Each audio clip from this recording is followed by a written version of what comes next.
નમો અરિયંતાણમ નમો સિદ્ધાણમ નમો આયર્યાણમ નમો વજ્જાયાણમ નમો લોહે સંવસામુણમ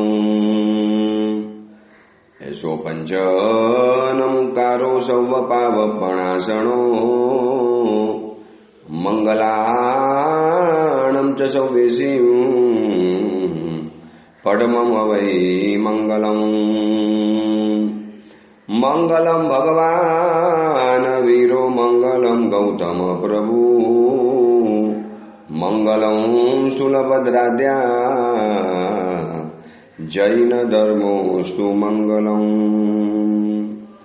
પ્રવચનનો વિષય છે એક નારી જો કભી ન હારી। ભગવાન મહાવીરના સમયમાં બનેલી આ સત્ય ઘટના આશરે 1800 વર્ષ પૂર્વે થયેલા પૂજ્યપાદ પાદલિપ્ત સુરેશ્વરજી મહારાજ સાહેબે પ્રાકૃત ભાષાની અંદરમાં બનાવેલી આ એક મહાન કથા, પ્રભાવી કથા તે સમયની અંદરમાં ઘર ઘરની અંદરમાં, ઘટ ઘટની અંદરમાં, લોકોના મુખની અંદરમાં, લોકમાનસની અંદરમાં ગવાતી, રમતી અને કહેવાતી આ અદ્ભુત કથાને આવનારા સમયની આ જીવોને એક મજાનો જીવનનો સંદેશો મળે એ માટે આચાર્ય ભગવંતે પ્રાકૃત ભાષાની અંદરમાં કથાને નિબદ્ધ કરી અને આજ સુધીની અંદરમાં આ કથા અનેકોના મુખે ગવાતી, અનેકોના મુખે વર્ણવાતી, અનેક મહાત્માઓના પ્રવચનનો વિષય બનતી આ કથા આજ સુધીની અંદરમાં આપણા સુધીમાં પહોંચી છે।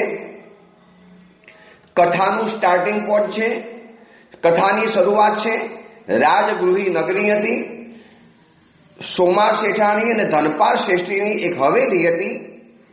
આ હવેલીના એક ભવ્ય વિશાળ ખંડની અંદરમાં ભવ્ય હવેલી, ભવ્ય ખંડ, ભવ્ય કથા, ભવ્ય શ્રમણી ભગવાન, ભવ્ય ભાષા, ભવ્ય ભાવ અને શ્રોતા પણ ભાવિક રહેલા હતા। આ બધા જ ભવ્યતાનો સંગમ એ હવેલીની અંદરમાં થયેલો હતો અને સાધ્વીજી ભગવંતે પોતાની કથાના અંતિમ ચરણ તરફ આગળ વધતા ગયા। આપણે પણ આ પ્રવચન દ્વારા કથાને જાણતા જાણતા જાણતા બસ હવે આપણે અંતિમ ચરણમાં આવ્યા છીએ। 5 થી 6 ચેપ્ટરની અંદરમાં 5 થી 6 સેશન પ્રવચનમાં આપણે આ કથાને સમાપ્ત કરીશું અને સાધ્વીજી ભગવંતે, તરંગવતી સાધ્વીજી ભગવંતે એ સોમા શેઠાણીના પરિવારની સમક્ષ પોતાની આત્મકથાને આગળ વધારતા બતાવ્યું કે માનુભાવ એ જંગલના એકાંત એક વન વિભાગની અંદરમાં અમે જેમ રોજ અલગ અલગ વિભાગમાં ફરવા માટે નીકળતા હતા અને એ દિવસે જંગલના એક અલાયદા વિભાગમાં જ્યારે ફરવા માટે ગયા, આગળ ગયા, ફૂલોની વનમાળા પહેરેલી હતી, સોનાના દાગીના પહેરેલા હતા, આભૂષણો પહેરેલા હતા, જરિયાણ કપડાં પહેરેલા હતા, સુવર્ણ રથની અંદરમાં બેસીને આગળ જતા હતા, વનરાજીની શોભાને નિરખતા હતા, જંગલની અંદરમાં પ્રકૃતિની આનંદને માનતા હતા, પ્રકૃતિની શોભાને નિરખતા હતા અને એમાં દૂર વૃક્ષ નીચે આ મહાત્માને બિરાજિત થયેલા જોયા। મહાત્માની ધર્મદેશના સાંભળી અને મહાત્માને અમે કીધું કે ગુરુદેવ અમારે આપની જીવન કથાનું પાન કરવું છે, આપ યુવાન છો, બલિષ્ઠ કાયા છે, કોઈ રાજવીના આપ સેનાપતિ બની શકો એવી કદાવર કટકાથી સુશોભિત આપ મહાત્મા રહેલા છો, તો મહારાજી આપને આ યુવાનીમાં આપણો ધર્મ સૂઝ્યો કેવી રીતે, આપને આ ધર્મ કોને પમાડ્યો, કઈ રીતે આ જગ્યાની અંદરમાં પહોંચ્યા? અને મહાત્માએ કીધું કે માનુભાવ તમે મારી જીવનની કથા જાણો છો અને જાણવા માટે માગો છો, પૃચ્છા કરો છો, પરંતુ યાદ રાખજો મારી જીવનની કથા સાંભળ્યા પછી તમારા જીવનમાં મોટો ભૂકંપ મચી જશે, તમારા જીવનની અંદરમાં ખલબલાટી મચી જશે, આખું જીવન જળમૂર્તિ હજ મચી જશે। અમે કીધું મહારાજી અમારે સાંભળવું છે, આપ કથા સંભળાવો। અને મહારાજીએ કીધું, જીના ગામના વિશારદ એ મુનિએ પોતાની કથાને આગળ વધારતા, પોતાની કથાની શરૂઆત કરતા એમને કીધું કે મારી કથા માત્ર કરુણ નથી, કરુણાસ્પદ પણ છે। આ કથાની અંદરમાં અનેક આશ્ચર્યોના વરાંકો આવશે, અનેક તમને આઘાતોના ધક્કા લાગશે, તમને એમ લાગશે કે આવું પણ જીવન હોઈ શકે। એક ભવની અંદરમાં એક વ્યક્તિ આટલી પતન પામેલી અને આટલી ઉત્થાન પામેલી હોઈ શકે, કદાચ તમારા જીવનની અંદરનો આખો વરાગ બદલી જશે, જીવનની આખી દિશા બદલી નાખશે।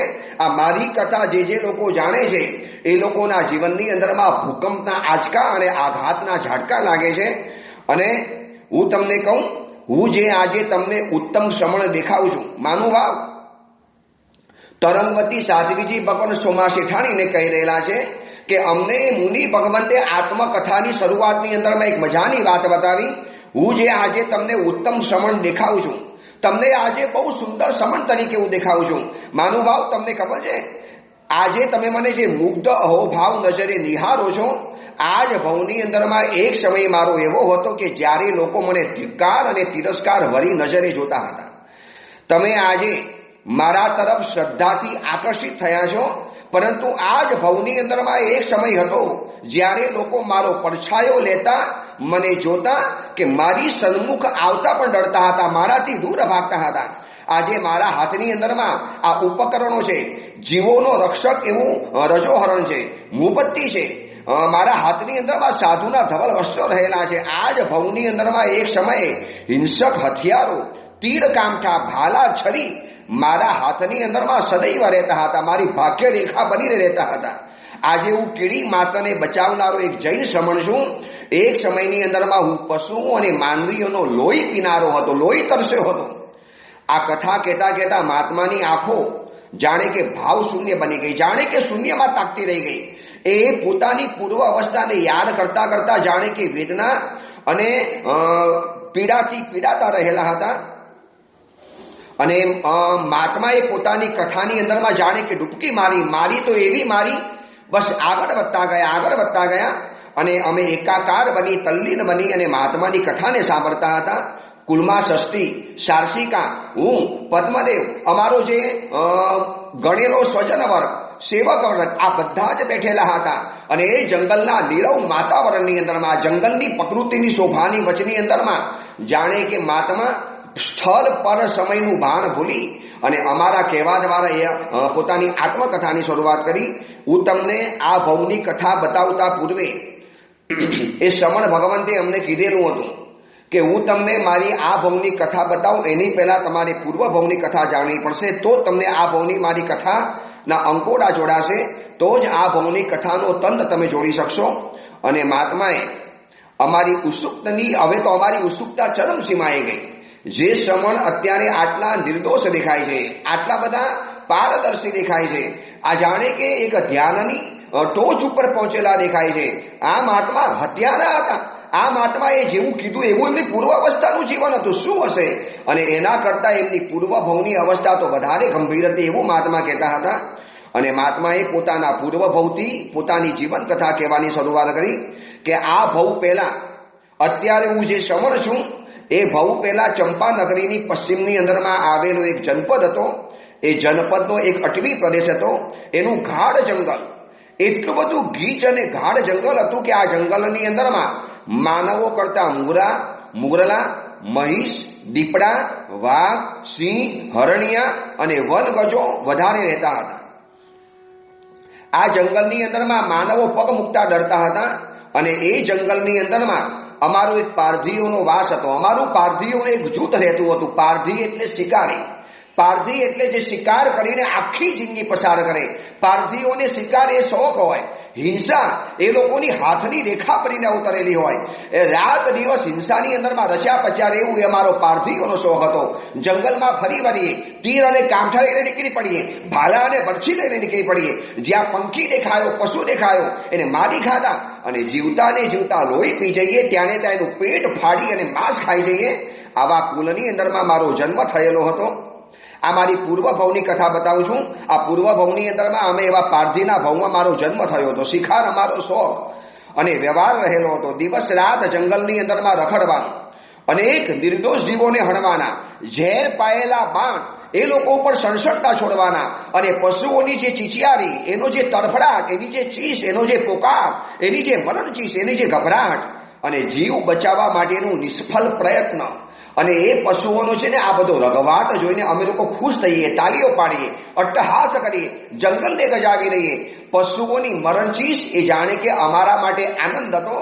અને આવું હિંસકમય વાતાવરણની અંદરમાં ત્યાં એ પારધીના જૂથમાં મારો જન્મ થયેલો હતો.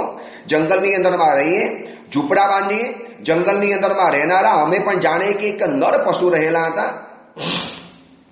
અને એ પશુઓની જે ચીસ પડે ને એ જોઈને અમે ખુશ થઈ જઈએ. એમની પીડા એ અમારો આનંદ હતો, એમની વેદના આ અમારી મજા રહેલી હતી. બાલ્ય વયથી અમને શિકાર શીખવતા. અમારા કુલની અંદરમાં જે પણ બાળકો જન્મ લે, અરે ઈવન સ્ત્રી સુદ્ધા જન્મ લે, એને જન્મજાત શિકાર શીખવો પડે. કારણ કે જંગલની અંદરમાં હિંસક પશુઓની વચની અંદરમાં રહેવાનું, અને પશુઓની સાથે રહી અમે પણ નર પશુ બની ગયેલા હતા. માત્ર માનવ તરીકે 2 પગવાળા હતા. અમે 2 પગ અને 2 હાથ વાળા અમે હિંસક પશુ કરતા પણ જાલિમતા ભયંકર રહેલા હતા. પશુ દેખાયો નથી અને ફાડ્યો નથી. આકાશમાં ઉડતું પંખી દેખાયું નથી અને સળંગ કરતું બાણ વાળી અને નીચે પાડ્યા વગર રહ્યા નથી. અને ધનુષની બાલની કલાની અંદરમાં અમને લોકોને પાવરદા બનાવે, પારંગત બનાવે. અને કમનસીબે એ ધનુષ અને બાણની કલાની અંદરમાં હું પારંગત બન્યો. એવો પારંગત બન્યો કે આ વિશ્વનું એક પણ નિશાન એવું નહોતું કે જેને હું તાકી ન શકું. અરે આકાશની અંદરમાં ભર ઝડપે ગતિ રીતે અત્યંત વેગવાન, અત્યંત ગતિપૂર્વક ઉડતા પંખીને પણ, ધાર્યા પંખીને હું આકાશમાંથી નીચે પાડતો હતો. એક બાણ મારું અને ઓલમોસ્ટ હાથીની આરપાર બાણ નીકળી જાય. મારી આ બાણ કલા, મારી આ ધનુષ્ય કલા, મારી આ છે ને હિંસાની કલાને જોઈ અને અમારી પારધીઓની વસ્તીની અંદરમાં મને એક બિરુદ મળેલું હતું, જેનું નામ હતું અમોઘ કાંડ. કાંડ એટલે બાણ, જેનું બાણ ક્યારે નિષ્ફળ ન જાય. આ સુધીની અંદરમાં એવા ઘણા પારધીઓ હતા કે બાણ માર્યું અને બાણ કદાચ નિષ્ફળ ગયું, હવાની અંદરમાં ગયું, પશુ છટકી ગયું. પરંતુ મજાલ નથી કે મેં મારા હાથની અંદરમાં ધનુષ બાણ હોય અને સામે કોઈ પશુ દેખાતો હોય. અરે વાઘ હોય, સિંહ હોય, દીપડા હોય, ચિત્તા હોય, જંગલમાં ફરનારા કોઈ પણ કદાવર પ્રાણી લાવો, એ પ્રાણી મારી સામે હોય, મારા હાથની અંદરમાં બાણ હોય અને અચૂક નિશાન પાડ્યા વગર ન રહું. માનુભાવો, આ તમને એટલા માટે બતાવું છું કે આ વર્તમાન અવસ્થા તમે મારી જોવો છો ને, મારી પૂર્વ અવસ્થા અને એના કરતાં મારો પૂર્વભવ તો ઓર વધારે ભયંકર હતો. અને મહાત્મા અમને પૂર્વભવની કથાની અંદરમાં કહેતા જ ગયા, અમે તલ્લીન બનીને સાંભળતા ગયા. તરંગવતી સાધ્વીજી ભગવાન સોમા શેઠાણીજીના પરિવારની અંદરમાં પોતાની આત્મકથાની અંદરમાં આ મહામુનિની આત્મકથાનું વર્ણન કરે છે. મારી આ નિપુણતા અને પ્રહાર શક્તિને જોઈ મને અમોઘ કાંડનું બિરુદ મળી ગયું. મારા પિતાનું નામ હતું સિંહ, મારી માતાનું નામ હતું અટવીશ્રી અને મારી પત્નીનું નામ હતું વનરાજી. અમારા પારધીઓના નામ પણ આવા વિચિત્ર નામ હોય. મારું બાણ કદી નિષ્ફળ ન જાય, હવામાં ઉડતા પંખીઓને વીંધી નાખું. એક બાણે અલમસ્ત કદાવર હાથીઓને પણ હણી શકતો હતો. હિંસક જિંદગી, પાણી કરતા લોહી વધારે પીધું છે અને ધાન્ય અને ફળ કરતા મેં માંસાહાર વધારે કરેલો હતો. છતાં પણ અમારા પારધીઓનો છે ને એક કુલ ધર્મ હતો. જ્યારે અમે મોટા થઈએ, અમને જ્યારે શિકાર કરવાની છૂટ આપે, પ્રથમ શિકાર કરવા જ્યારે અમારે છે ને, અમારે ત્યાં પ્રથમ શિકાર કરવા જાય ત્યારે એક મહોત્સવ રચાય. અમારી પણ કુલદેવી હોય, કુલદેવી પાસે અમારી પ્રથમ શિકારનો બલિ ત્યાં લાવવાનો હોય અને જે મોટો બલિ લાવી શકે એને કુલદેવીની મોટી કૃપા મળે. આવી અમારી અજ્ઞાન માન્યતા હતી. છતાં પણ છે ને અમારો એક કુલ ધર્મ હતો, અમારા એક કુલાચાર હતો. અમારા પારધીનો એક છે ને પરંપરાગત કુલ ક્રમાગત એક નિયમો રહેલા હતા. અમને હિંસા કરવા જઈએ એની પહેલા અમારા વડીલો અમને કહેતા હતા કે દેખો બાળકો, દેખો યુવાનો, આપણે પારધી છીએ, જંગલની અંદરમાં રહીએ છીએ, હિંસા કરીને આપણે જીવીએ છીએ. હાથીઓ આપણા દુશ્મન રહેલા છે, કારણ કે આપણી વસ્તીઓને વધારે રંજાડે, વસ્તીઓને આવીને તોડી નાખે છે. પરંતુ આપણા કુલના કેટલાક નિયમો છે. આ જંગલની અંદરમાં પણ આપણે એક નિયમ પોથી બનાવી છે. અમને નિયમ પોથીના નિયમો શીખવાડ્યા કે શિકાર બધાનો કરવાનો, પરંતુ કૂતરાને ક્યારે હણવાનો નહીં. કૂતરાને હરે કાયર કહેવાય. આપણે બહાદુર છીએ, આપણે સુરવીર છીએ અને સુરવીર હંમેશા છે ને સુરવીરનો શિકાર કરે. તમે સિંહને હણો, વાઘને હણો, અરે ચિત્તાને હણો, દીપડાને હણો, અને તમે કદાવર હાથીને હણજો. પરંતુ અમારા પારધીના કુલ ક્રમાગતમાં નિયમ હતો કે એક પણ પારધી ક્યારે કૂતરાને હણી ન શકે. અમારો બીજો નિયમ હતો કે નાના હાથીને મારવાનો, એટલે કે એકલ દોકલ જે હાથી હોય એને અમે મારી શકીએ, પરંતુ જે યુથાધિપતિ હોય, જેનું આખું યુથ હોય, હાથીઓમાં પણ છે ને હાથણીઓનો એક મુખ્ય માલિક હોય, એક કદાવર હાથી હોય, એની 15-50 હાથણીઓ હોય, એના નાના નાના મદદિયા હોય, એના નાના નાના બચ્ચા રહેલા હોય. તો અમારા પારધીના કુલની અંદરમાં નિયમ હતો કે યુથાધિપતિને ક્યારે નહીં મારવાનો, એકલ દોકલ હાથીને મારવાનો. કારણ કે યુથાધિપતિને મારીએ તો એનું આખું આશ્રિત યુથ નિરાધાર બની જાય. જો હિંસામાં પણ અમારી છે ને એક દયાની ભાવના હતી. પછી ત્રીજો નિયમ અમારો હતો કે બચ્ચાઓની માને ક્યારે પણ નહીં હણવાની. જે માં, હવે માનો વાઘણ છે, એને નાનકડા બચ્ચા છે, સિંહણ છે, એને નાનકડા બચ્ચા છે, હરણ છે એને નાનકડા બચ્ચા છે, જેની બાજુની અંદરમાં નાનકડા બચ્ચા હોય, ભલે 7 દિવસના ભૂખા મરી, ભલે આજે ખાવાના ફાફા હોય, ઘરની અંદરમાં માંસ ના આવ્યું હોય, માંસ રંધાયું ન હોય, ભૂખ્યા મરી જવાનું, પરંતુ બચ્ચાવાળી માને ક્યારે મારવાની નહીં, કારણ કે માને મારી એટલે નાનકડા બચ્ચા જે અનાથ થઈ જાય એનો તડફડાટ અમારા પારધી કુલની અંદરમાં જોવાતો નહોતો. આ ભલે અમે ક્રૂર અને હિંસક ગણાતા હતા, પરંતુ અમારા રીતિ રિવાજો હતા. અમારો ચોથો નિયમ હતો કે રતિ ક્રીડા એટલે કે કામ ક્રીડા, રતિ ક્રીડા અને કામ ક્રીડાની અંદરમાં જે મગ્ન પશુ પંખીના યુગલો હોય એને અમારે ક્યારે હણવાના નહીં, કારણ કે એ લોકોને મરવાના દુઃખ કરતા ઉત્કૃષ્ટ ભોગનો આનંદ ભોગવવાનું રહી ગયું, તૂટી ગયું, એનો એક અંદરમાં સખેદ ખેદ હોય. એટલે અમારા પારધી કુલમાં નિયમ બની ગયો કે જંગલના ઊંડા ઊંડા વિભાગની અંદરમાં અમે ઘણીવાર જઈએ, સિંહના યુગલો દેખાય, વાઘ અને વાઘણના યુગલો દેખાય, હાથી અને હાથણીના યુગલો દેખાય, હરણના પણ યુગલો દેખાય, અને પશુ પંખીઓ દેખાય, નાગ અને નાગણના પણ યુગલો દેખાય. પણ આ બધા જો રતિ ક્રીડામાં મગ્ન હોય, કામ ક્રીડાની અંદરમાં આસક્ત હોય, ભોગોને ભોગવતા હોય, બંને સાથે હોય તો નહીં મારવાના. આ મારો નિયમ રહેલો હતો. આવા કેટલાય નિયમો હતા. એમાં છે ને એક નિયમ અમારા માટે ખાસ હતો કે પંખી જગતની અંદરમાં અતિ પ્રેમબદ્ધ, અતિ પ્રેમાળ, જે હંમેશા જોડીની અંદર મારે એવા પંખીને અમારે ક્યારે પણ નહીં મારવાના. એટલે કે સારસ, હંસ અને ચક્રવાક આનો ક્યારે અમારે શિકાર નહીં કરવાનો. આ અમારા માટે જન્મજાત નિયમ હતો. ગમે તે થાય બધા પંખીઓને મારી શકે, પરંતુ સારસ, હંસ અને ચક્રવાક આ હંમેશા યુગલ મારે, કપલની અંદર મારે, જોડીની અંદર મારે, બંને દાંપત્ય જીવન જીવતા હોય. એક મરી જાય તો બીજું મરી જાય. આ મારો પારધીઓનો કુલ ધર્મ હતો. અમે શિકારી હથિયારો હતા, પરંતુ કુલ કર્માગતને પાડવાની અંદરમાં બહુ મજબૂત રહેલા હતા. અને અમારા વડીલો અમને કહેતા હતા કે જે આ નિયમ તોડશે એને અમારા સમાજની અંદરમાં દંડિત બનાવવામાં આવે, અને માનો વધારે અપરાધ કર્યો તો અગ્નિ સ્નાન જેવી પણ કેટલીક સજાઓ અમે આંખની સામે જોઈ છે. અમને આખો અમારો સમાજ ભેગો થાય અને ભડભડતી અગ્નિની અંદરમાં એને જલી જવાનું. આ છે ને 5-7 નિયમોનો જે ભંગ કરી શકે. અને આમ રીતે અમે અમારી કુલદેવીનો ખુશ કરવા માટે શિકારે નીકળીએ, કુલદેવીને આવીને ભોગ ધરાવીએ, અને આ રીતે મારી જિંદગી આગળ વધતી હતી. નવયુવાન બન્યો, બલિષ્ઠ કાયા થઈ, કદાવર કાયા થઈ, તગડી કાયા થઈ, અને ઉન્મત્ત બની ગયો. ધનુષ, બાણ, ભાલ મારા હાથની અંદરમાં આવે અને હું ઉન્મત્ત બની જાઉં. કોઈ મને ડર નતો. જંગલની અંદરમાં રાતના એકલો ઝાડ નીચે સૂઈ જાઉં, અઘોર જંગલની અંદરમાં એકલો રખડ્યા કરું, અને સિંહ વાઘને પડકારું, હાથીની પાછળ વાગું, સિંહ અને વાઘની બોર્ડની અંદરમાં જઈને સિંહને પૂંછડીથી બહાર કાઢીને આવું, અને પછી એનો શિકાર કરું. જાણે કે મને કોઈ જ ડર નતો. અને એક દિવસ આ જ રીતે શિકાર કરવા માટે નીકળ્યો હતો. મને સમાચાર મળ્યા કે ગંગા નદીના કિનારા ઉપર એક મદોન્મત્ત હાથી આવ્યો છે. એકલો છે, યુથાધિપતિ નથી, એકલો નવયુવાન હાથી મદદની અંદરમાં આવ્યો છે અને અનેક ઝાડ પણ તોડે છે. આ સમાચાર મને મળ્યા અને મને હાથીનો શિકાર કરવાનું મન થયું.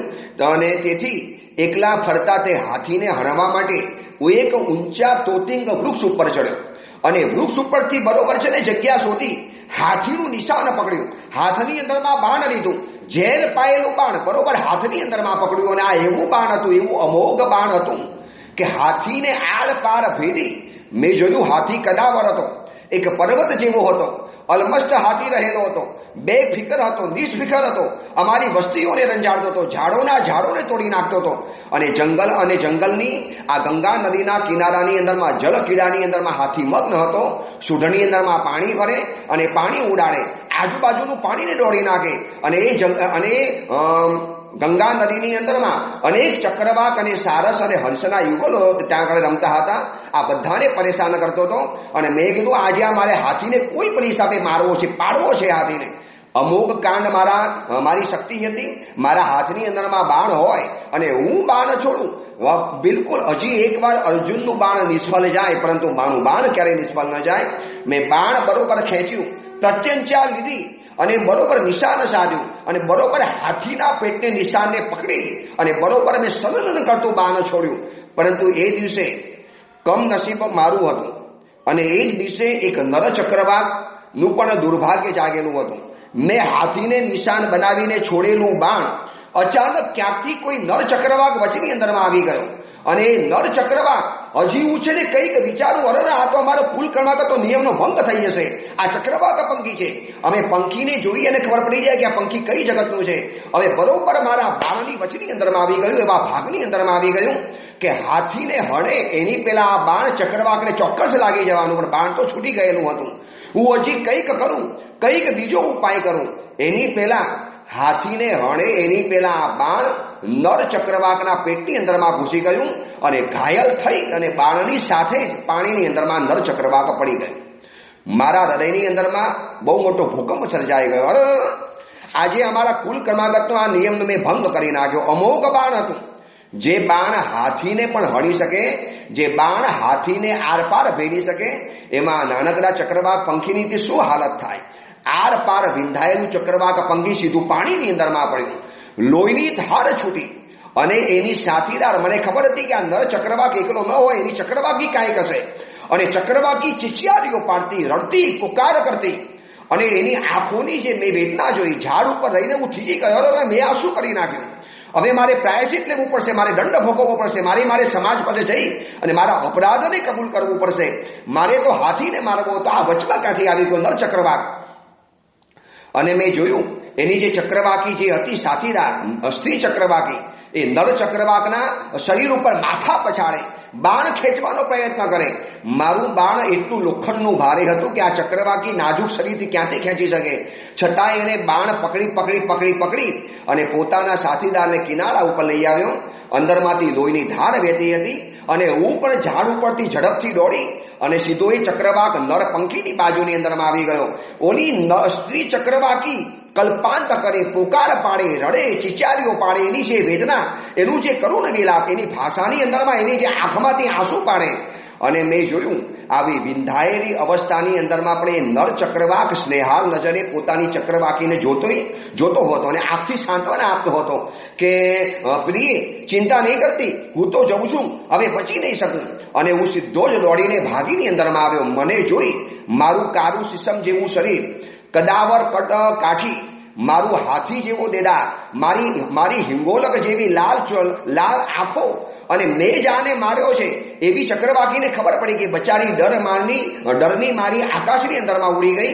અને મેં નર ચક્રવાક હજી જીવતો હતો, કંઈક ઈલાજ થાય એ માટે જોશથી બાણ ખેંચ્યું, લોહીની ધાર છૂટી અને 1 સેકન્ડની અંદરમાં નર ચક્રવાકનો પ્રાણ નીકળી ગયો. બેભાન થઈને અને નિષ્પ્રાણ થઈને એ ગંગા નદીની રેતીની ઉપર ઢળી પડ્યું અને ચક્રવાકી ઉપર આટા મારે, ગોળ ફર્યા કરે. પોતાના નર ચક્રવાકને મરેલો જોઈ અને કાળી ચીસો નાખે, કલ્પાંત કરે. મારાથી આ એનો કલ્પાંત મારા હૃદયની અંદરમાં બાણની જેમ વાગતો હતો. મને થયું કે આના કરતાં કોઈએ મને બાણ માર્યો હતો સારું તારા, મેં શું કરી નાખ્યું. અમારો કુલ કર્માગતનો રિવાજ હતો કે અમે ક્યારે હંસ, સારસ અને ચક્રવાકને ક્યારે મારીએ નહીં. મેં કીધું હવે આનું પ્રાયશ્ચિત તો મારે કરવું જ પડશે. મેં એને માર્યો છે તો અગ્નિ સંસ્કાર મારે જ કરવા પડશે.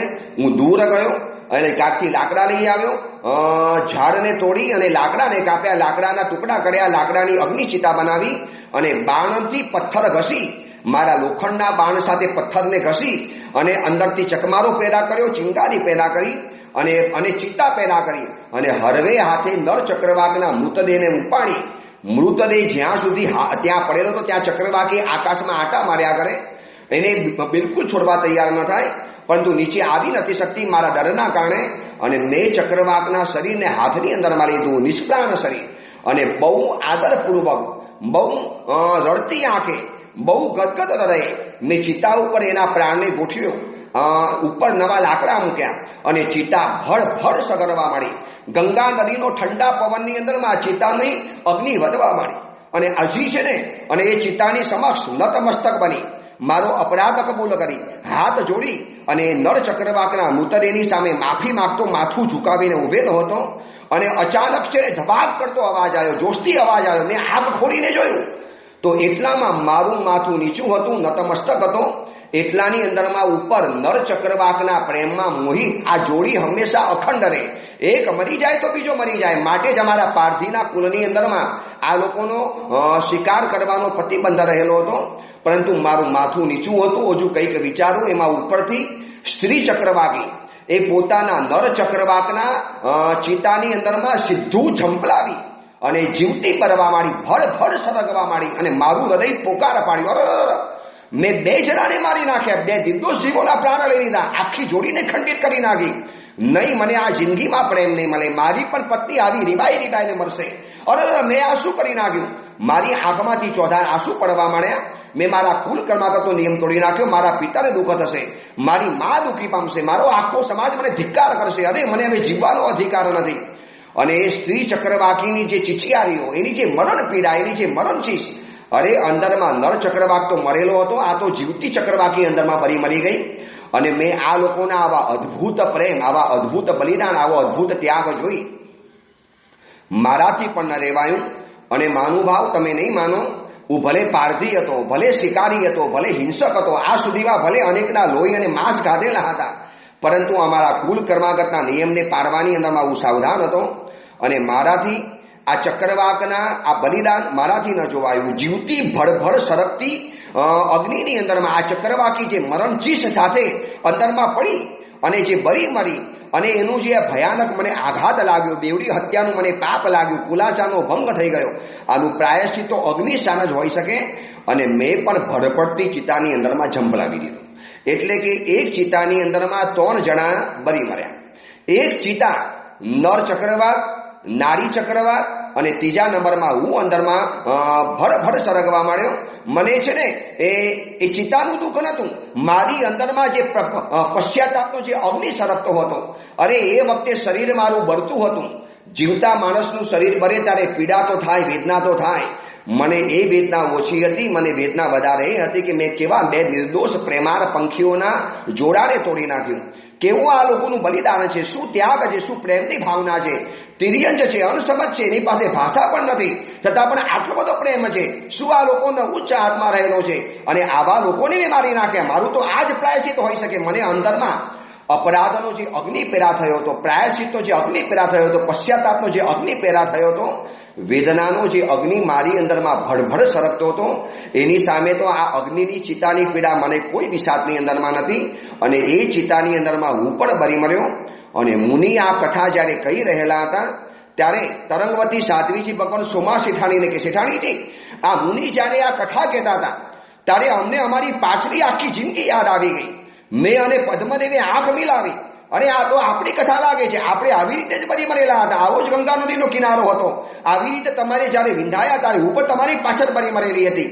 અને આપણને મારનારો પારધી પછી શું થયું આપણને ખબર નથી. અને આ પારધી કે છે, આ મુનિ કે છે કે હું પારધી હતો એ ભવની અંદરમાં, અને હું સ્વયં અગ્નિની અંદરમાં કૂદી પડેલો હતો. શું આપણી જ કથા છે? આ કથા આપણી રહેલી હશે? અને અમારી ઉત્સુકતા ચરમ સીમાએ ગઈ. મુનિ થોડી વાર અડક્યા, ગરગરા બની ગયા. ચક્રવાકના જોડલાની હત્યાનું દુઃખ આજે પણ એમના મુખ ઉપર અંકિત હતું, દેખાતું હતું. મુનિ શૂન્યમાં તાકતા રહ્યા અને ભલે જોતા હતા એ બાજુ, પરંતુ દ્રષ્ટિ એમની ગેબની અંદરમાં હતી. સારસિકા તો આંખ ફાડીને વિસ્ફારિત નજરે કથા સાંભળતી હતી. કુલમાસ તલ્લીન બની ગયો હતો. હું અને પદ્મદેવ મૂંઝાઈ ગયા હતા. શું આ આપણી જ કથા છે? શું આ એ જ મુનિ હશે જેમને આપણને માર્યા હશે? ચલો આપણે પૂછીએ તો ખરા, પરંતુ પૂછીએ કેવી રીતે? મુનિ તો જાણે ગેબની અંદરમાં તાકી અને વણથંભી રીતે કથાને આગળ વધારતા હતા. અમે છે ને આંખો દ્વારા વિચાર્યું કે હમણાં એકવાર કથા સાંભળી લઈએ, જોઈએ આગળ શું આવે છે. કદાચ બની પણ શકે કે આ દુનિયાની અંદરમાં એવા ઘણા ચક્રવાક હોય, એવી ઘણી ચક્રવાકી હોય, એવા ઘણા પારધી હોય. કદાચ આ કથા અલગ પણ હોય, અહીંયાથી નવો વળાંક આવતો હોય. આપણને ખાલી એટલી ખબર છે કે હું ચક્રવાક તરીકે જ્યારે હતો અને મને બાણથી બિંધાયો અને ચિત્તામાં બરી મર્યો, એની પાછળ તું પણ બરી મરી. હવે પાછળ શું થયું એની તો આપણને કોઈ જ ખબર નથી. અને આ પારધી મુનિ એમ કે છે, ગયા ભાવમાં હું પારધી હતો અને એ ચિતાની પાછળ બરી મર્યો. જો આગળ શું થાય છે. મુનિ કથા કહેવાની અંદરમાં ખોવાઈ ગયા અને અમે કથા સાંભળવાની અંદરમાં ખોવાઈ ગયા. કથા સાંભળતા મને ને પદ્મદેવને સંશય જાગ્યા જ કરે. શું અમારી તો કથા નહીં હોય? પરસ્પર નજરને માંથી સમાધાન કરી મનને મનાવી અને પછી જો આગળ શું થાય છે વિચારીને આગળ કથા સાંભળવામાં તલ્લીન બની ગયા. અને મુનિએ કથાને આગળ વધારી. તીવ્ર પશ્ચાતાપની જ્વાલા નો અફસોસ, પશ્ચાતાપની અગ્નિથી બળતો એ અગ્નિ જ્વાલાની અંદર, અગ્નિની જ્વાલા મને બહુ પીડા ના આપી શકી. મારી અંદર જ અગ્નિ ભભૂકતો હતો, તો બહારનો અગ્નિ મને શું જાળવાનો હતો? એ કરતા તો વધુ પાવક અગ્નિ મારી અંદરમાં જલતો હતો. અને એ મને વધુમાં વધુ બાળતો હતો. મારી ચિતામાં ભસ્મ થઈ ગયો, મારી શરીર રાખ બની ગયું. અને એ ચક્રવાક યુગલની ચિતાની અંદરમાં આ મહામુનિ મરી મર્યા એ જાણીને અમને અહોભાવ થયો કે શું એ પારધી ભલે હિંસક તો હતા, પરંતુ એમને પણ આવી રીતે પ્રાયશ્ચિત્તો કર્યું અને અમે પણ આ જ રીતે પૂર્વ ભવની અંદરમાં મરી મર્યા હતા. અને આ જ મુનિ પારધી હતા એ ખબર નથી પડતી. અને એ સંશયની અંદરમાં અમે આગળ વિચારતા આગળ કથાને સાંભળતા ગયા. મરતી વખતે હવે પારધી મુનિ કથાને આગળ વધારે છે. એ મુનિ જંગલની અંદરમાં આવેલા જે મુનિ હતા એ તરંગવતી અને પદ્મવ્યુની કથા આગળ વધારતા કહે છે કે મરતી વખતે મારા મનની અંદરમાં પાપનો તીવ્ર પસ્તાવો હતો. જાત ઉપર મને ઘૃણા હતી, મને દિલની અંદરમાં અનુકંપા હતી અને મને તીવ્ર પશ્ચાતાપનો અગ્નિ દઝાડતો હતો. મને મારા હિંસામય જીવન ઉપર નફરત થવા માંડી. અરે કેટલા જીવોને મેં મારી નાખ્યા, કેટલા નિર્દોષ જીવો મારા બાણના ભોગ બનતા હશે. અને એ સમયની અંદરમાં મારા પરિણામો વિશુદ્ધ બન્યા. મરતી વખતે આયુષ્યનો બંધ થયો અને એના કારણે મરી તે પછીના ભવે ગંગા નદીના કિનારાના તટ ઉપર રહેલું ધન ધાન્યથી સમૃદ્ધ ભરેલું એવા કાશી દેશના વારાણસી નગરીના એક સર્વશ્રેષ્ઠ વણિક કુલની અંદરમાં મારો પુત્ર તરીકે જન્મ થયો. આમ તો મારે નરકની અંદરમાં જવાનું હોય, એટલા બધા હિંસા કરેલી હતી, એટલા બધા અત્યાચારો કરેલા હતા, એટલા બધા ઘોર અનાચારો કરેલા હતા. લોહી અને માંસ તો જાણે કે પેટ ભરીને પીધેલા હતા. પાણી કરતા લોહી વધારે પીધું અને ભોજનની અંદરમાં માત્ર નકરું માંસ જ ખાધેલું હતું. હજારો પ્રાણીઓનો શોથ વારી લીધેલો હતો અને અજ્ઞાનતામાં જીવતો હતો. પરંતુ મરતી વખતે મને જે મારી જીવન ઉપર જે ઘૃણા થઈ, તિરસ્કાર થયો, મને મારા પાપનો જે પશ્ચાતાપ થયો અને ભવિષ્યવક્તાએ આ નોંધી લીધું અને મને એના જ કારણે આ માનવ ભવની અંદરમાં જન્મ આપ્યો. ગંગા નદી પાર્શ્વનાથ પરમાત્માના જ્યાં કલ્યાણકો થયેલા હતા એવી પવિત્ર વારાણસી નગરીની અંદરમાં એક શ્રેષ્ઠી કુલની અંદરમાં પુત્ર તરીકે જન્મ પામ્યો. મારું નામ પડ્યું હતું રુદ્રયશ. શ્રીમંતાઈ હતી. આ વણિક કુલ અત્યંત શ્રીમંત રહેલું હતું, વણિકનું કુલ રહેલું હતું. રૂપ, કલા અને શિક્ષણ મને જન્મથી શીખવાડવામાં આવેલા હતા. મારું શરીર પણ સારું હતું, શરીરનું સૌષ્ઠવ પણ સારું હતું અને ધીરે ધીરે મારી ઉંમર વધતી ગઈ. પરંતુ ગત ભવના સંસ્કારો અને આ ભવનો કુસંગ, આ બંનેના કુસંયોગોના વશથી શ્રીમંતના નબીરાઓને જે સહજ રીતે જે વ્યસનો આવે, શ્રીમંતના દીકરાઓની અંદરમાં જે કેટલીક ખોટી એપ આવે, શ્રીમંતોના દીકરાની અંદરમાં જે કેટલા ખોટા સંસ્કારો જન્મજાત પડતા હોય છે, એનો હું ભોગ બની ગયો.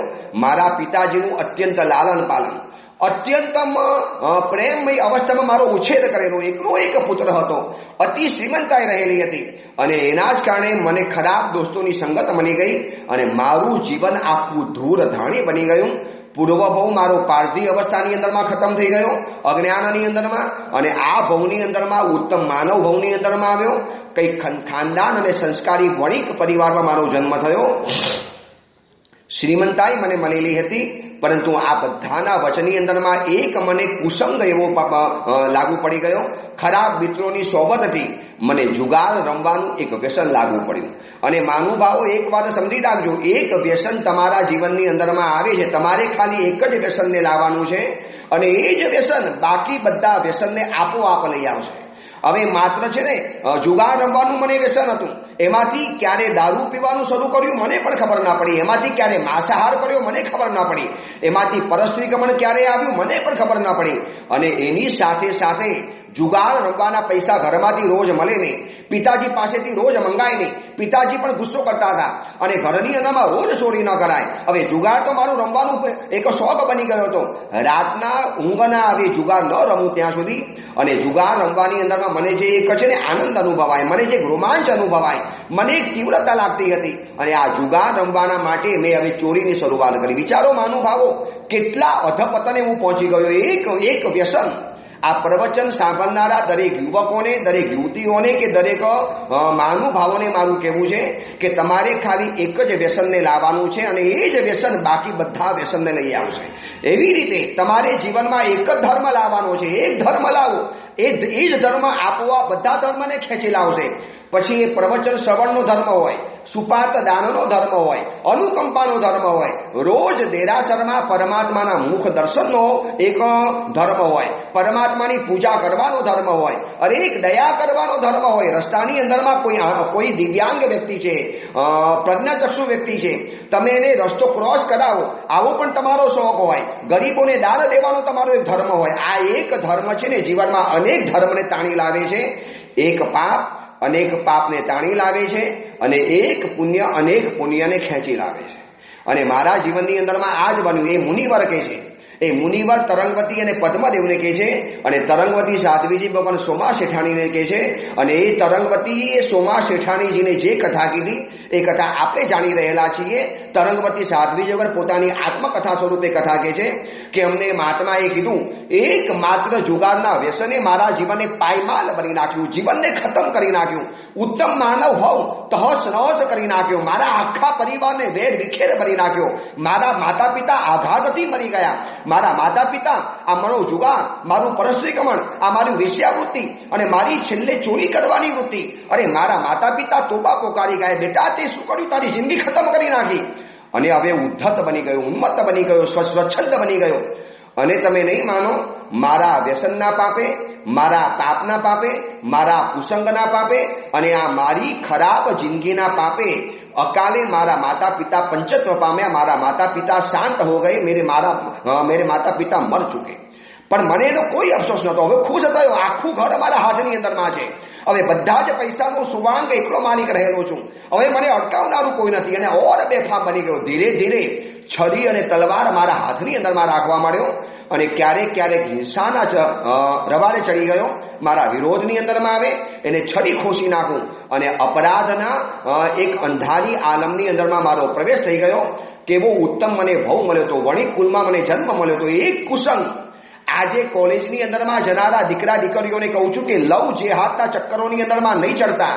એક કુસંગ તમારા જીવનની પાયમાલી ગોતી નાખશે, આખું જીવન ખતમ કરી નાખશે. જે માનવના ભવની અંદરમાં ભવ્ય પરાક્રમ કરી શકાય, જે માનવના ભવની અંદરમાં ઉત્તમ જિંદગી જીવી શકાય, જે માનવના ભવની અંદરમાં ભવ્ય પરાક્રમોની હાર મારા સર્જી શકાય, એ જ ભવની અંદરમાં એક કુસંગના કારણે કેટલાય લોકોના જીવન બરબાદ બની ચૂક્યા છે.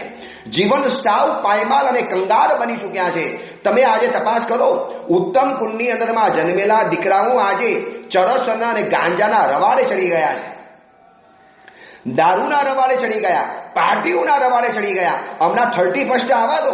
31ની અંદરમાં તમે કોઈ હોટલની અંદરમાં જઈને જોજો, એ હોટલના ડિસ્કો રૂમની અંદરમાં ઉત્તમ કુલના ખાંડા નબીરા યુવા યુવતીઓ છાડકા ભરીને નાચશે, સાવ બેશરમ અને નિર્લજ નફટ બનીને નાચશે, દારૂની પાર્ટીઓ ઉડાવશે. અરે આપણું તો વિક્રમ સંવતનું નવું વર્ષ તો ગયું, એ નવું વર્ષ આપણું નથી, શેની ઉજવણી કરવાની? પરંતુ બેફામ અને નિર્લજ બનેલા માણસો હુક્કા બારની અંદરમાં જશે, દારૂની પાર્ટીઓ મનાવશે અને એને પોતાનું સ્ટેટસ માનશે. અને તમને ખબર છે, એક શરાબ જીવનને બરબાદ કરે છે. દારૂના નશાની અંદરમાં માણસ શું પાપ નથી કરતો?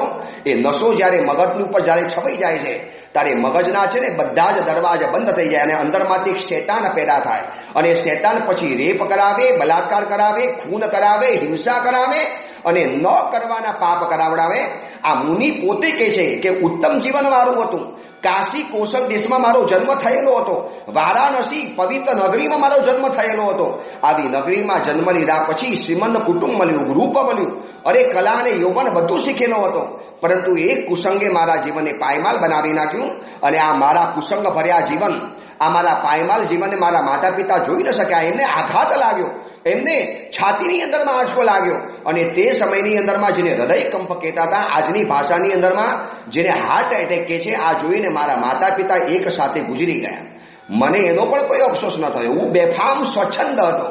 અને મારા અપરાધોની લિસ્ટ આખું યાદી પહોંચી ગઈ રાજાની પાસે. અને રાજાએ મને તડી પાર કર્યો, ગામથી બહાર કાઢી મૂક્યો. ખબરદાર, હવે આ ગામમાં પગ મૂક્યો, તારા જેવો ઉતાર મારા ગામની અંદર માનો જોઈએ. આવો નાલાયક બની ગયો છે, તારા માતા પિતાનો હત્યારો બની ગયો.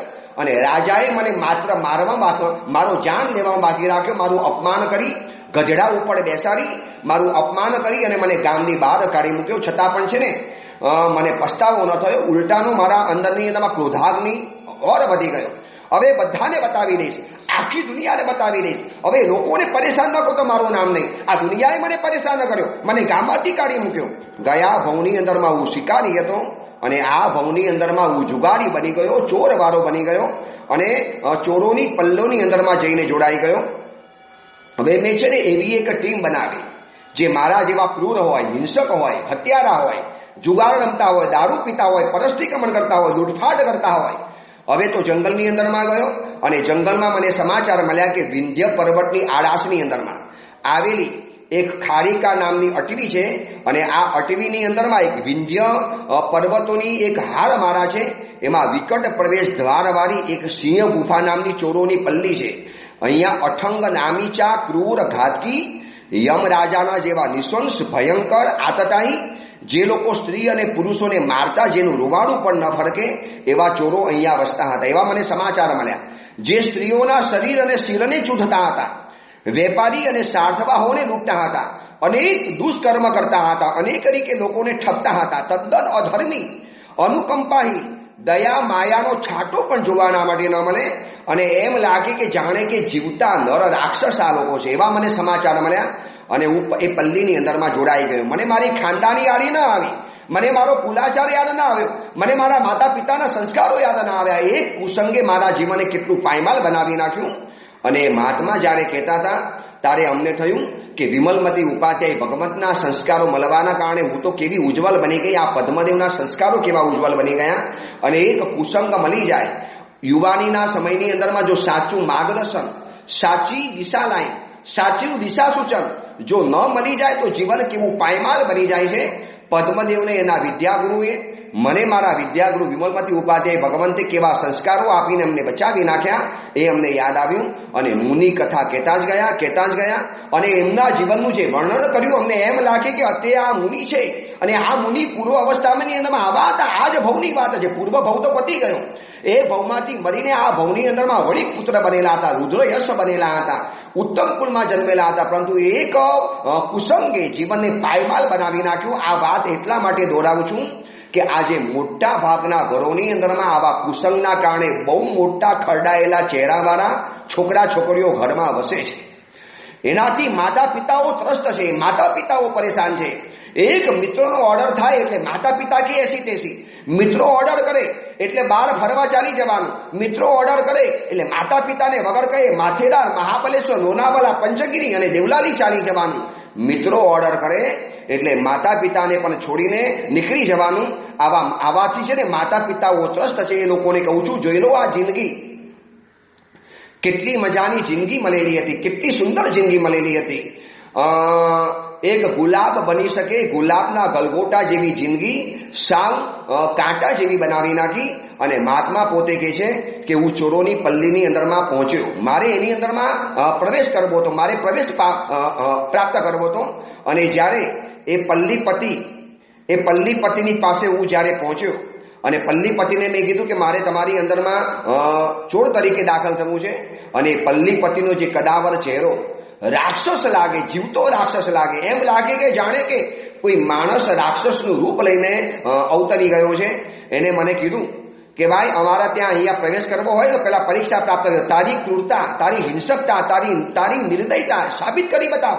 અહીંયા જેવા તેવાનું કામ નથી, અહીંયા રાત દિવસ હિંસા અને હત્યાનું કામ પડશે. અહીંયા નરબલી ચડાવવાની અંદરમાં આવે છે, અહીંયા દયા માયાનું કોઈ કામ નથી. અને મેં કીધું તમે મારી પરીક્ષા કરો, મારી અંદરમાં દયા અને માયાનો કોઈ છાંટો નથી. તમે છે ને નિર્દયતાની અંદરમાં મને તમે બહુ મોટો ખિતાબ અને બહુ મોટો એવોર્ડ આપી શકો એમ છો. અને એ લોકોએ મારી પરીક્ષા કરી અને મારી જે ક્રૂરતા, મારી જે હિંસકતા, મારો જે ક્રોધાગ્નિ અને મારી જે નિર્દયતા, મારી અંદરમાં દયા માયાનું બિલકુલ આંશિક પણ અભાવ, આ બધું જોઈ અને સેનાપતિ, ત્યાંના જે પલ્લીપતિ જે માલિક હતો, એ પલ્લીનો પણ એક માલિક હતો, પલ્લીનો પણ એક રાજા હતો. એ રાજા ખુશ થઈ ગયો અને એ ચોરોની નામચીન પલ્લીની અંદરમાં મને આશરો મળી ગયો. હવે તો હું બેફામ બની ગયો. મારી કલા, કસબ અને કર્તવ્ય જોઈ, મારી નિર્દયતા અને મારી ક્રૂરતાને જોઈ અને પલ્લીના સરદારે મને થોડાક સમયની અંદરમાં એ પલ્લીનો સેનાપતિ એટલે કે નાયક બનાવી દીધો. મારી ઉગ્રતા, મારી પ્રચંડતા, મારી ક્રૂરતા, મારી હિંસકતા હવે તો સીમા બહાર નીકળી ગઈ હતી. મારા નામથી લોકો કમતા હતા, ગર્ભવતીને મારું નામ દેવાની અંદરમાં આવે અને એના ગર્ભ કરી જાય. મારા પડછાયેથી લોકો દૂર રહેતા હતા. અઠંગ જુગારી બની ગયો, ચોરી કરવા માંડ્યો, વ્યસન કરવા માંડ્યો, લૂંટફાટ કરવા માંડ્યો. સ્ત્રી માત્રને જોઈ નથી અને એની લાજ રૂક્યા વગર એના શિર સાથે ખેલવાડ કરો. અનેક બલાત્કારો કર્યા. એમ લાગ્યું કે બસ જાણે હવે રાક્ષસ બની ગયો છું, દુનિયાની સમગ્ર તાકાત મારી અંદરમાં આવી ગઈ છે. આવો બેફામ બની ગયો અને પલ્લીપતિની અંદરમાં મારા માન સન્માન વધવા માંડ્યા. આટલી મોટી પલ્લીની અંદરમાં આટલા ઝડપથી એ પલ્લીપતિના સ્વામી નજીક પહોંચી ગયો, એનો વિશ્વાસ પાત્ર બની ગયો. અને લોકો એમ કહેતા હતા કે આ પલ્લીપતિ જ્યારે જશે, આ પલ્લીપતિ પોતાની ગાદી ઉપર આ નાયકને બેસાડશે. લોકો મને નાયક કહેતા હતા. અને આ નાયક શબ્દ જ્યાં સાંભળ્યો ને એટલે વળી પાછું મને અને પદ્મદેવને મનની અંદરમાં થયું કે શું આ એ જ નાયક હશે? આ એ જ પારધી, એ જ નાયક બનેલા હશે? આ કથા કેમ આપણને આપણા જીવન સાથે જોડાયેલી લાગે છે? આ કથા આટલી બધી આપણા જીવનની નજીકની અંદરમાં કેમ લાગે છે? અને એ વખતે છે ને વચમાં પૂછવાનું મન થાય કેવી રીતે? પૂછવા જઈએ એની પહેલા તો મહાત્મા જાણે કે ગેબની અંદરમાં તાકતા અમે પૂછતા તો પૂછી એમની આત્મકથા, પણ જાણે કે મહાત્મા આત્મકથાથી જાણે ભાગવા માંગતા હોય એમ પૂરપાટ આત્મકથાને આગળ વધારતા ગયા. અને એ મુનિ મહાત્મા કહે છે કે આજ મારા ભવની અંદરમાં એક સમયની અંદરમાં પલ્લીની અંદરમાં હું નાયક હતો, અત્યંત ક્રૂર હતો, હિંસામય મારું જીવન હતું. અને એ પલ્લીની અંદરમાં એક જીવતો જાગતો યમરાજ બની ગયો હતો. બસ મારા પાસે જે આવે એને મોત સિવાય કશું જ ન મળે. અને અમારી પલ્લીની અંદરમાં એક અમારી દેવી માનું મંદિર હતું. એ અમારી આસ્થા અને શ્રદ્ધાનું કેન્દ્ર હતું, જેનું નામ હતું કાત્યાયની દેવી. ત્યાં દર વર્ષે અમે લોકો નર બલિ અને નારી બલિ ચડાવતા હતા. દર વર્ષે શહેરમાંથી, નગરોમાંથી, જંગલોમાંથી ક્યાંકથી પણ સ્ત્રી પુરુષોને પકડી લાવી અને એ સ્ત્રી પુરુષોને અમે કહીએ કે તમને નર બલિ તરીકે અમે ચડાવવાના છીએ, અમારી દેવી સામે તમારો ભોગ ધરાવવાના છીએ. એક ખડકના ઝાડકે તમારા ડોકાને અમે છૂટું પાડી અને એમાંથી લોહીનો જે ધોધ રહેશે એનાથી અમે અમારા દેવીને નવડાવીશું, અમે એમાં તમારા લોહીને પીશું. અને આ લોકો બચારા રોતા જાય, કડગડતા જાય, ચિલ્લાતા જાય, આમ છે ને ડરતા જાય, એના બાળકોને વળગીને રડતા જાય. પરંતુ અમે છે ને બે રમીથી પકડીએ, ઘસડીએ, એ લોકોને ઘસીને લઈ આવે. એના રડવાનો અમને કોઈ અસર ન થાય. લોકોના આંસુ તો જાણે મને જોવા જ નતા મળતા. લોકોના આંસુ એ જાણે કે મારા માટે આનંદ હતો, લોકોની પીડા એ જાણે કે મારા માટે હાસ્ય રહેલું હતું. અને એટલો ક્રૂર બની ગયો હતો. અને અમે લોકો એ લોકોને પકડી લાવીએ અને બે રમીથી દેવીની સમક્ષ એ લોકોનો વધ કરી નાખીએ અને એ લોહીથી દેવીને અમે ભોગ ધરાવીએ. આ નરબલી લાવવાનું કામ પલ્લીપતિએ મને સોંપ્યું હતું, કારણ કે મારું કલેજામાં છે ને એક દયાનો થડકારો પણ ના આવે. અને એ લોકોનો જે પાષાણ પીગળતો જે કારો કલ્પાંત, અન્ય લોકો તો હજી પીગળી જાય, પરંતુ આખી અટવી અને પલ્લીની અંદરમાં પડઘાય એવા એ લોકોનો કરુણ કલ્પાંત ચાલે. અને એની સામે હું ખડખડાટ હસું, અટ્ટહાસ્ય કરું અને કહું, ઓર રડો, તમારા આંસુ મને આનંદ આપે છે, તમારો આ વલોપાત મને અંદરમાંથી બહુ મજા આપે છે. એનો વલોપાત, એ લોકોની ચીચિયારી, એ લોકોની કરુણ મરણચીસ અને એ લોકોનું છે ને કારો કલ્પાંત, અહીંયાથી છૂટવા માટેની જે જીજી દિશા, આ બધું છે ને જોઈને હું એટલો બધો પથ્થર બની ગયો હતો, કારમિંડ બની ગયો હતો કે આ બધુંની મને કોઈ જ અસર નથી. જાણે કે હું બે પરવા બની ગયો હતો. એટલા જ માટે આ નરબલીને લાવવાનું, આ નરબલીઓને સાચવવાનું અને નરબલીને એક ઝાડકે માથું ધરતી જુદું કરવાનું કામ પલ્લીપતિએ મને સોંપેલું હતું. અને આ પલ્લીની અંદરમાં મારો બીજા નંબરનો એક સ્થાન રહેલું હતું. આખી પલ્લીમાં પલ્લીપતિની જેટલી જ મારી આજ્ઞા ચાલતી હતી. અને અમારી પલ્લીની અંદરમાં અમે કાર કોટડી બનાવી હતી. આ કાર કોટડીની અંદરમાં અમે આ બધાને પૂરતા હતા અને આ રીતે મારી જિંદગી ચાલુ હતી. હવે એક વખત એક વર્ષ અમારું પૂરું થયું હતું અને આ વર્ષના નર બલિ માટે સ્ત્રી અને પુરુષોને જ્યારે અમારે લાવવાનું કામ શરૂ કર્યું બલિ ચડાવવા માટે, અને હું જંગલની અંદરમાં ગયો અને પદ્મદેવ અને તરંગવતી આ કથા સાંભળતા ધ્રુજી ઉઠ્યા. અરે આ તો અમારા જેવી જ કથા છે, સેમ, જાણે કે અસલ અમારી આ કથા ચાલી રહેલી છે. મહાત્માને પૂછે કે ન પૂછે, મહાત્માને પૂછે કે ન પૂછે, મહાત્માને પૂછવાના વચની અંદરમાં કોઈ અવકાશ જ ન મળ્યો અમને. તરંગવતી સાધ્વીજી વગર સોમા શેઠાણીને કહે છે કે શેઠાણીજી એ કથા એવી ગતિએ ચાલતી હતી, એક ધારી ચાલતી હતી અને અમે પણ કથામાં ઉત્સુક હતા. ઓર બધા થતું હતું કે આ કથા અમારી નિકટની અંદરમાં આવે છે, અમારા જેવી જ કથા છે.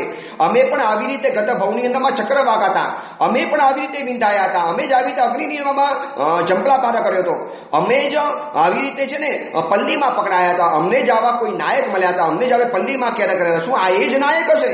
આ નાયક કેવી રીતે હોઈ શકે? એ નાયક તો ક્રૂર હતો, કઠોર હતો, કાળમિંડ હતો, જેના ચહેરા ઉપર દયા માયાનો છાંટો નહોતો. અને આ તો સાધુ છે, સમણ ભગવાન છે, એમને નાયક તરીકે વિચારવા એ પણ મુનિની આશા જ ના ગણાય. ઔઢવની અંદરમાં હતા, મનની અંદરમાં અનેક સંકલ્પ વિકલ્પો આવતા હતા અને કથા આગળ શું થાય છે એવું પર અમારે નક્કી કરવાનું હતું કે આ કથા અમારી છે કે અમારા જેવી કોઈક બીજાની કથા છે. આ કથાની અંદરમાં નવો વરાંક આવે, ભલે અહીં સુધી અમારે જેવું બન્યું હોય, આગળ કથા બીજી પણ બની શકે. શું હશે, શું હશે? બસ આગળ કથા જાણવાની જિજ્ઞાસામાં અમે કથા સાંભળતા જ ગયા.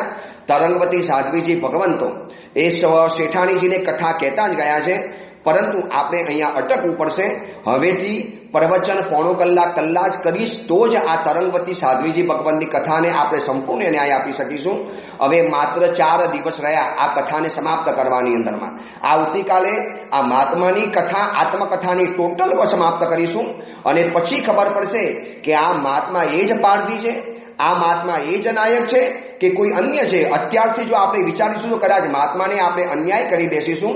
એક ઉત્તમ મુનિ ભગવંતને આપણે નાયક તરીકે કેવી રીતે વિચારી શકાય? એ ક્રૂર, કઠોર અને નિર્દય, હત્યારા, ઘાતક, સ્ત્રીઓની લાજ લૂંટનારા, બાળકોને મારી નાખનારા, લોહી પીનારા, માંસાહાર કરનારા એ નાયક કે પારધી તરીકે આપણે કેવી રીતે વિચારી શકાય?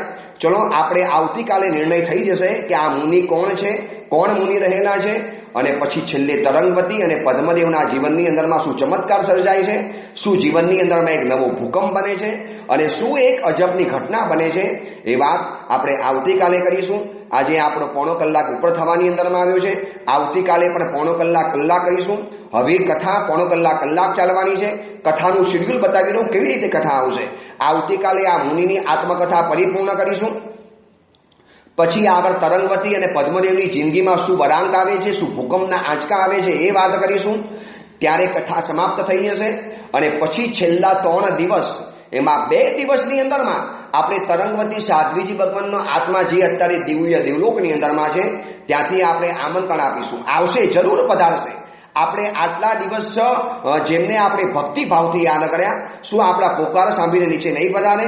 એમના આત્માને આપણે અહીંયા નીચે આમંત્રણ આપીશું અને એમના આત્માની સાથે આપણે ઇન્ટરવ્યૂ કરીશું. અને ઇન્ટરવ્યૂની અંદરમાં 17 સવાલો આપણે પૂછવાના છે. મેં 17 સવાલ તૈયાર કર્યા છે. મારે પણ જાણવા છે, તરંગવતી સાધ્વીજી ભગવાનને મારે પણ પૂછવું છે. 17 સવાલો જેના જવાબ મને આ કથામાંથી નથી મળ્યા, એ જવાબો મારે તરંગવતી સાધ્વીજી ભગવાનના મોઢેથી જાણી અને આપણે બધાએ જાણવા છે. એટલે આજથી બરોબર 3જું અને 4થું પ્રવચન એ તરંગવતી સાધ્વીજી ભગવાનના ઇન્ટરવ્યુના પ્રવચન હશે. 2 પ્રવચન ઇન્ટરવ્યુના આવશે અને અંતિમ પ્રવચન તરંગવતી સાધ્વીજી ભગવાનની એક નવી રીતે કથાનું સમાપન કરીશું.